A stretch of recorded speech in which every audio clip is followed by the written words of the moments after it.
Bonjour à tous, c'est Morgane. Aujourd'hui, une vidéo un peu spéciale en forme d'hommage à un endroit que j'ai beaucoup aimé au Japon depuis que je l'ai découvert en 2013.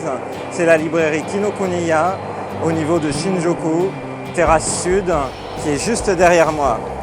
En fait, cette librairie va fermer ses portes dimanche.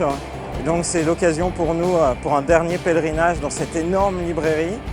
Évidemment, Kinokuniya ne meurt pas totalement. Il restera d'une part ici le rayon des livres étrangers et ailleurs dans Shinjuku le magasin principal qui existait déjà depuis moultes années. Mais ça fait quand même un pincement au cœur parce que ici c'est vraiment un très beau lieu, une très belle vue, des rayonnages vraiment sympas et puis un petit Tully's Coffee à l'intérieur qui permettait de se poser juste après avoir acheté ses livres ou alors pour feuilleter les livres qu'on compte acheter dans la librairie. Donc c'était vraiment chouette. Je vais vous en donner un aperçu au cours de cette vidéo. Allons-y.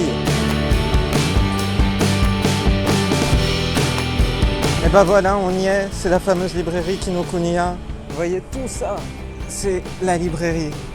C'est pour ça c'était un vrai bonheur, parce que étage par étage, là par exemple au rez-de-chaussée, c'est un étage consacré seulement au manga. Un étage plus haut, c'est les livres pour enfants. L'étage du dessus, c'est les magazines et les dernières nouveautés, etc. Jusqu'au 6F, donc le 5e étage français, dans lequel on retrouvait les livres étrangers, notamment il y avait des livres anglais évidemment, mais aussi des livres en français, des magazines français, il y avait même Le Monde là-bas. Donc cet étage-là consacré aux livres étrangers va rester, mais tous les autres étages avec les livres japonais que j'appréciais tant vont disparaître.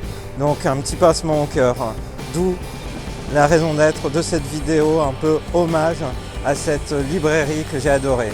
Voilà, je vous fais visiter un petit peu avec quelques images des rayons. On y va!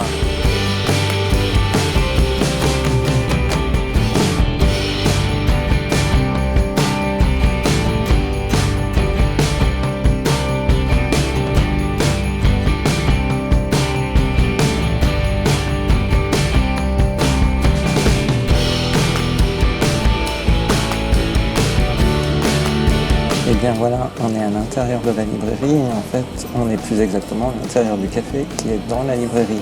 C'est vraiment un coup de cœur, moi j'ai vraiment beaucoup apprécié dès le début cet espace où on peut à la fois prendre une sucrerie ou simplement un café et puis en même temps travailler. Donc c'est vraiment le type d'endroit que j'apprécie et quand j'étais plus jeune, c'était aussi ce type d'endroit que je cherchais en France et qui n'existait pas, c'est-à-dire des cafés où on peut rester longtemps, dans des librairies ou ailleurs pour travailler. Donc c'est vraiment une partie de l'essence pour moi de ce Kinokuniya. Donc ça manquera. On essaiera de trouver d'autres endroits qui soient un petit peu similaires.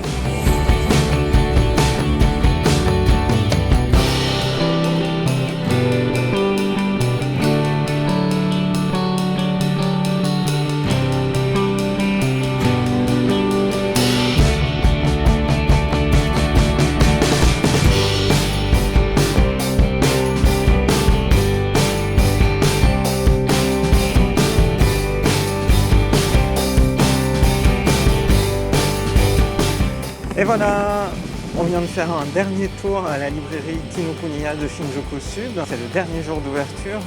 Il y avait une carte d'ailleurs qui remerciait pour toutes ces années, qui disait que la librairie donnerait son maximum jusqu'au bout. C'est fou parce qu'on apprend du coup que ça allait faire 20 ans que la librairie était ouverte, depuis le 4 octobre 1996. Ça fait quand même quelque chose. Et puis il y a plein d'images à l'intérieur de la librairie qui rappellent la manière dont la librairie a évolué au fil du temps. Et puis du coup, dans les derniers livres que j'ai pris, et j'en parlerai plus exactement dans une vidéo dédiée, j'ai acheté un livre sur Biblio Battle. Et en fait, c'est un mode de présentation de livres en groupe pendant 5 minutes qui est né au Japon. J'ai découvert récemment que c'était né en fait à l'université de Kyoto dans le département d'informatique. Et en fait, nous, c'est vraiment à cette librairie-là qu'on a découvert cet exercice. On a vu des gens qui étaient autour, qui regardaient des biblio battles pour justement partager des livres. Et c'était vraiment chouette. Donc là, ça sera un petit peu le livre qui me rappellera toujours ce Kinokuniya Sud de Shinjuku. Voilà. Donc, merci à tous ces gens pour cette belle librairie qui nous a vraiment fait rêver et m'a donné l'occasion à la fois d'acheter des manuels de japonais sur lesquels je travaille en fait au quotidien, des livres jeunesse qui m'ont permis de prendre de la rapidité en lecture, des mangas qui m'ont fait vibrer comme les mangas me font toujours vibrer. Voilà, et puis tous ces moments passés au Tulis qui était juste en bas, à la fois à travailler ou simplement à lire, c'était vraiment chouette. Même si avec les lectures numériques, d'autres activités, on imagine bien que le nombre de librairies décroît un peu, mais ça fait quand même un pincement au cœur parce que pour moi, les livres, c'est vraiment le premier vecteur d'information et c'est vraiment la première source d'inspiration et d'apprentissage en général. Voilà, j'espère que cette vidéo vous a plu, que vous avez eu un peu un aperçu de ce qui me faisait vibrer dans cette librairie et je vous dis à bientôt, par exemple pour parler de ce livre sur la chaîne de Rosalis. Bye bye.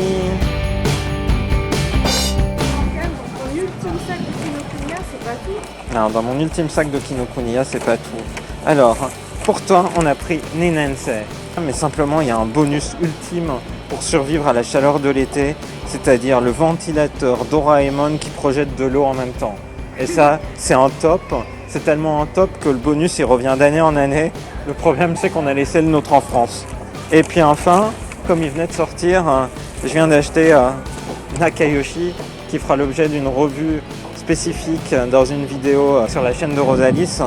Puis bah là, Nakayoshi, c'est chouette parce qu'il y a à la fois la suite du nouveau manga de Sakura, il y a Precure, et puis c'est vraiment facile à lire, du coup c'est super chouette. Et puis bah, il y a un petit bonus qui est un stylo Kero-chan, en hommage à Cardcaptor Sakura. Voilà, donc il y a de la lecture, des livres, et puis du manga. C'était vachement bien.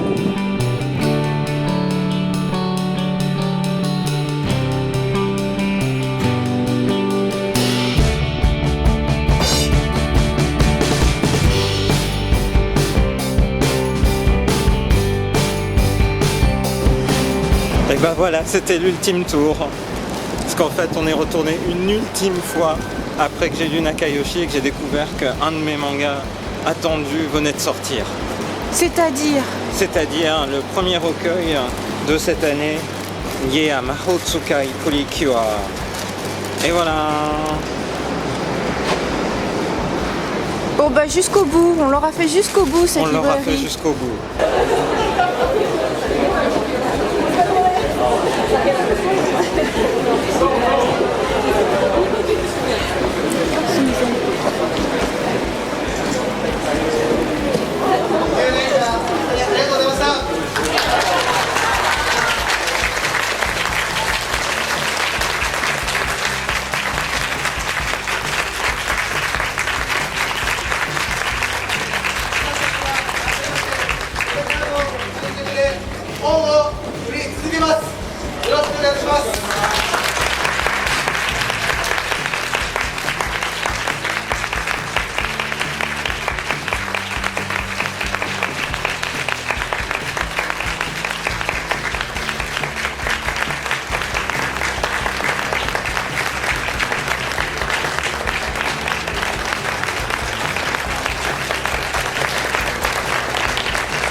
Alors là, c'est le comble de l'émotion.